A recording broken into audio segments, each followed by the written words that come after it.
see it today in our national politics. It's a very small group of people who, with a particular outlook, who are in control, and no one else has much access to power or change or speech or voice. And that was certainly true in Chicago in the 60s. The community that I worked in, it was a white community, lower middle class. People were so expendable to the machine. And the summer that I was there was the summer of riots and redlining, and I had a real close-up look at how panic peddling preyed on people with no money and no power, and also how very desperate the lives of African Americans were, who lived just a few blocks away and had been forced by the city to live in a very narrow corridor, which inevitably became like a Jewish ghetto in Eastern Europe, you know, just terribly overpopulated and poor and run down, because if you're confined to a narrow space, there's not much you can do. Isn't that true, though? I mean, Chicago is such a parochial city. Isn't that been true of some other neighborhoods? I realized there could be mobility, and it changed around. You could see gentrification waves.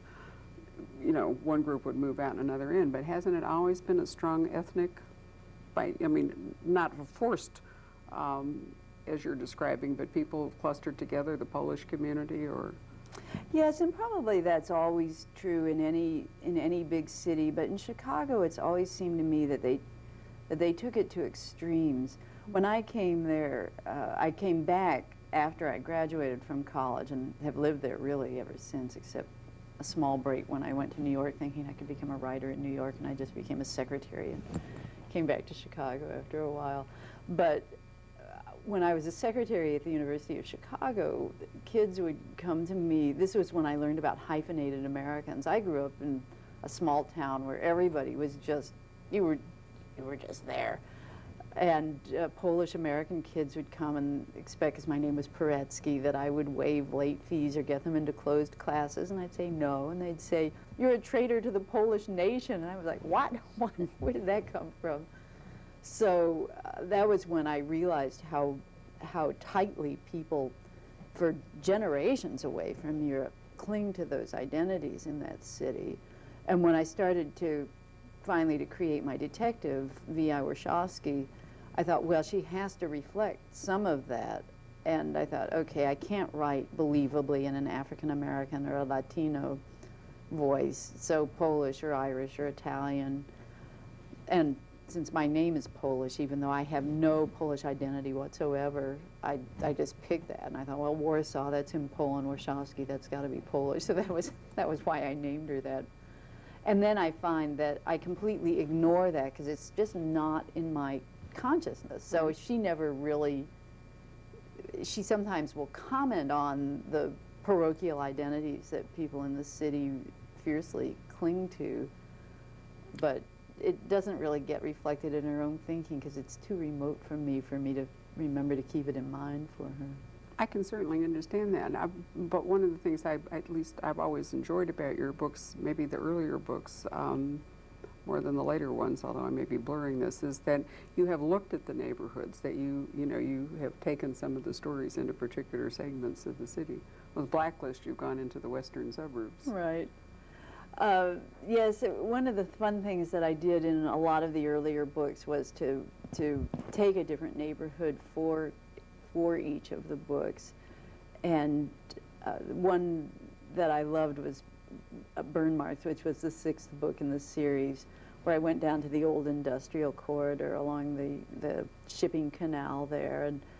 And you can create characters that you just fall in love with. And I had someone in there, this woman who was just horrible, but I loved her. She was just so bad, who sat on her porch with a fire extinguisher. She was a great heavy woman who was always being kind of taunted by the neighborhood boys, and there was like a little bit of urban warfare between the two of them, and she'd sit there with her fire extinguisher, and if they got too close, she'd spray at them. And she was a dreadful person, but I loved her so much because she was just so real and so part of that community. It was fascinating for me to look at different parts of the city, because when I lived there, I was really too young to be allowed to, and I didn't live in the city, to wander around and look at them myself. So I've just done, in fact, it's publishing today, a piece for USA Today about using mystery as travel guides. Oh, really? Oh, how fun. And for years, we have sold what we call book ticks, which is to say, if you're going on a trip, if you tell me where you're going, I will tell you what crime novels or fiction, if I can't find a crime novel, will maybe be a guide to you. If you're going to Iceland, I can sell you a book called Running Blind that's like a tour of Reykjavik within a thriller.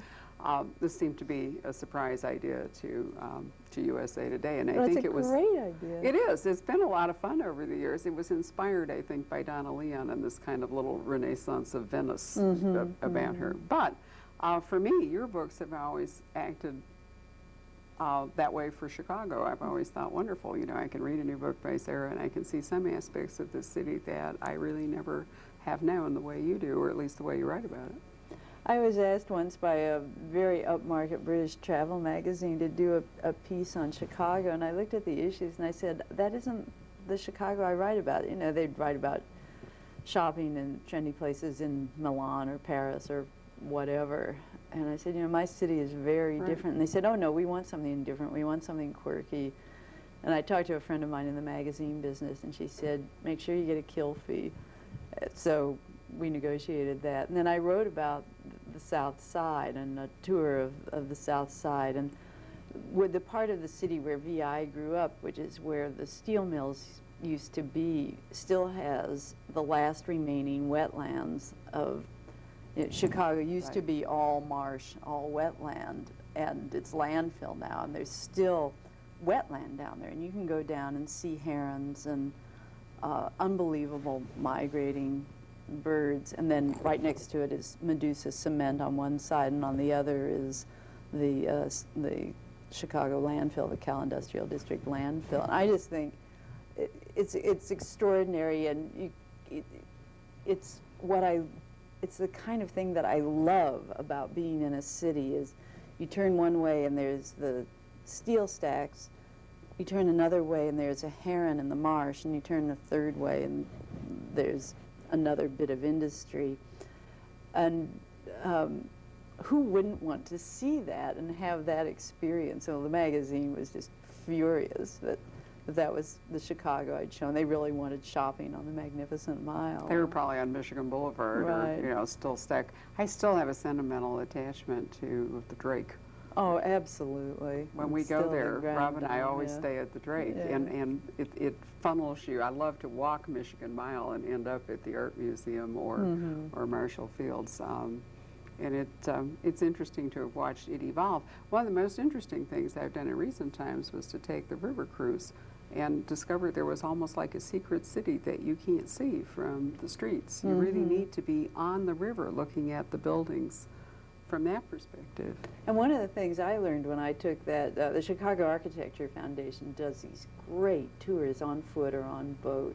Right. Al Capone's office, do you remember that? There's this very gingerbready kind of 20s skyscraper on the river that you don't see.